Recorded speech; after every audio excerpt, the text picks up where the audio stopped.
Olá! Olha só, a gente vai fazer uma viagem de milhões de anos para o passado. Para quê? Para tentar responder uma pergunta que está super presente na nossa vida. Por que é tão complicado lidar com comida e exercício? Pode acreditar, para a gente entender o que acontece hoje, a gente precisa primeiro dar uma espiada lá no nosso passado. E aí, já parou para pensar nisso? Por que é tão, mas tão difícil resistir a um doce, a um salgadinho? Sabe, a gente está lá no supermercado, passa por aquela prateleira e pronto. Vem aquela vontade que parece impossível de controlar, né? De pegar um chocolate, um pacote de batata frita. Será que é só falta de força de vontade? A verdade, olha, é bem mais complexa e eu diria até surpreendente.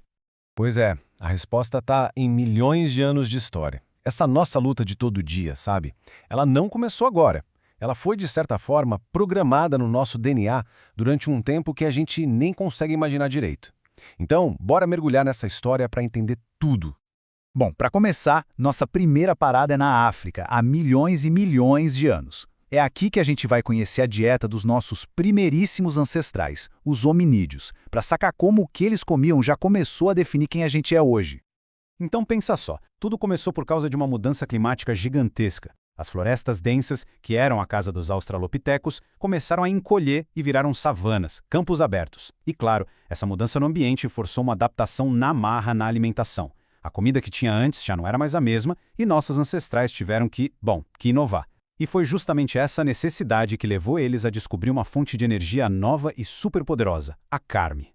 E o mais legal é que essa mudança na dieta tá literalmente escrita nos ossos deles. Dá uma olhada nessa diferença. De um lado, a mandíbula de um Australopithecus, bem robusta, né? Feita para passar o dia inteiro triturando plantas super duras, cheias de fibras. Do outro lado, a de um ancestral do gênero Homo, bem mais delicada. E por que essa diferença toda? Simples, a carne é bem mais fácil de mastigar e de digerir. Não precisa de toda aquela força bruta.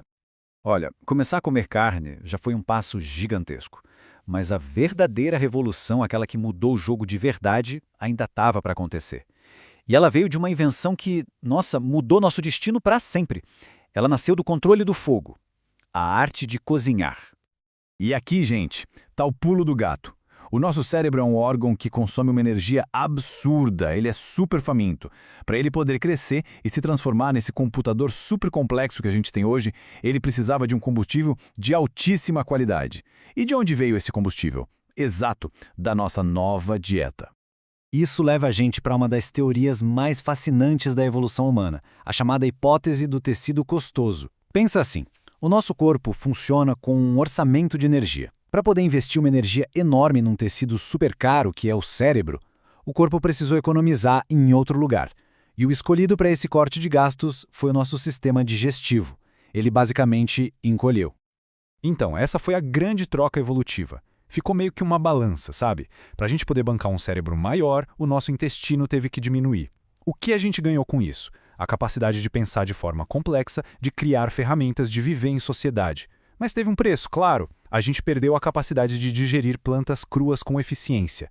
A partir daquele momento, a gente passou a depender de comida de melhor qualidade, mais fácil de digerir, uma comida que já viesse meio pré-processada. E é exatamente aí que cozinhar entra como grande superpoder da humanidade. Porque cozinhar não só deixa a comida mais segura, matando bactérias e tal. O mais importante é que cozinhar já faz uma parte do trabalho do nosso sistema digestivo antes mesmo da gente dar a primeira mordida. O fogo quebra as fibras, as proteínas. Ele basicamente destrava muito mais calorias e nutrientes do que a gente jamais conseguiria tirar daquela comida se ela estivesse crua. Ok, agora respira fundo, porque a gente vai dar um salto gigantesco no tempo. A gente vai pegar esse corpo, um corpo que foi moldado durante milhões de anos na escassez, na necessidade de se movimentar o tempo todo, e vai jogar ele num cenário para qual ele não foi nem um pouco projetado. O nosso mundo de hoje. E é aqui que está o X da questão. A nossa biologia antiga está batendo de frente com o nosso ambiente moderno. Pensa assim, a gente tem o hardware de um caçador-coletor da pré-história, mas a gente está vivendo num software de supermercados, de delivery no aplicativo, de trabalho sentado o dia inteiro. É um baita conflito de épocas acontecendo dentro do nosso próprio corpo. E uma das consequências mais óbvias desse conflito todo pode ser resumida em um único número. Um número que, sinceramente, impressiona. 60,3%. É isso mesmo. Essa é a porcentagem de adultos no Brasil com excesso de peso, de acordo com dados do IBGE de 2020. Com um número desses, fica muito claro que o problema não é só uma questão individual. de falta de força de vontade. É uma questão de saúde pública e que tem raízes muito, muito profundas na nossa história evolutiva.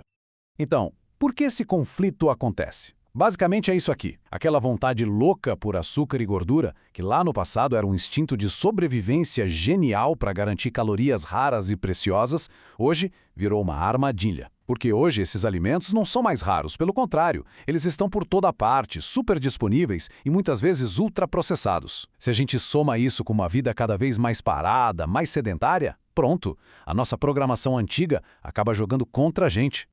Ok, o diagnóstico parece meio assustador, né? Mas calma. Se o problema está claro, e agora? Qual é a solução? Como é que a gente pode usar todo esse conhecimento sobre o nosso passado para conseguir viver melhor hoje? Bom, é hora de olhar para algumas ferramentas bem práticas.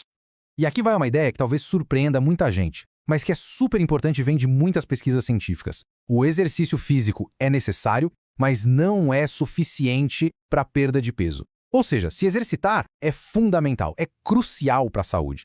Mas tentar compensar uma alimentação ruim só com exercício, olha, é uma conta que simplesmente não fecha. A alimentação é, sem dúvida, a peça-chave dessa equação. E mais, o foco hoje em dia mudou. A conversa não é mais só sobre perder peso, sobre o número que aparece na balança. É sobre mudar a composição do corpo. O que isso quer dizer? Significa reduzir a gordura e, ao mesmo tempo, manter ou até construir massa muscular. Porque músculo gasta energia e é essencial para a nossa saúde, principalmente pensando lá na frente, a longo prazo. Uma ferramenta que ajuda muito nisso é entender o tal do índice glicêmico. De forma bem simples, ele mede o quão rápido um alimento vira açúcar no sangue. Alimentos com baixo índice glicêmico, tipo iogurte, lentilha, eles liberam energia devagarinho, de forma constante. Isso faz a gente se sentir sem fome por mais tempo. Já os de alto índice, como pão branco ou batata, dão um pico de energia e logo depois uma queda brusca. E adivinha o que acontece na queda? Fome de novo. Então a chave é buscar uma energia mais estável, sem esses altos e baixos. E olha, não precisa ser nada super complicado. Começar com passos simples já faz uma diferença enorme. Primeiro, ler os rótulos. Saber o que tem na comida que a gente come dá poder de escolha. Segundo, dá preferência para comida de verdade, sabe? Alimentos frescos, menos industrializados. Terceiro, comer com atenção, sem ficar no celular ou vendo TV. Isso ajuda o cérebro a entender que está satisfeito. E por último, algo básico, beber mais água. Coisas simples que ajudam a alinhar nossa rotina com o que o nosso corpo, lá do passado, realmente espera. E para a gente fechar, um ponto super importante. Saúde é muito mais do que só o que a gente come ou o quanto a gente corre na esteira. É um conceito muito mais amplo, integral, tem a ver com o nosso bem-estar como um todo. Pensa só, o estresse do dia a dia, uma noite mal dormida, a solidão, tudo isso tem um impacto físico real no nosso corpo. Porque o nosso organismo não faz essa separação de isso é da mente e isso é do corpo. É tudo uma coisa só. Então, cuidar da cabeça, dormir bem, estar perto de pessoas que a gente gosta, tudo isso é tão importante para a nossa saúde quanto comer uma salada ou fazer uma caminhada.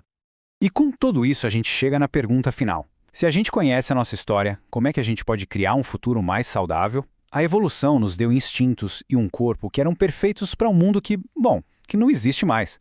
O grande desafio, talvez o desafio da nossa geração, é usar a nossa ferramenta evolutiva mais poderosa, o nosso cérebro, para entender essa nossa própria história. E a partir desse entendimento, construir hábitos e um ambiente que permitam que a gente não só sobreviva, mas prospere. E o primeiro passo para tudo isso é o conhecimento.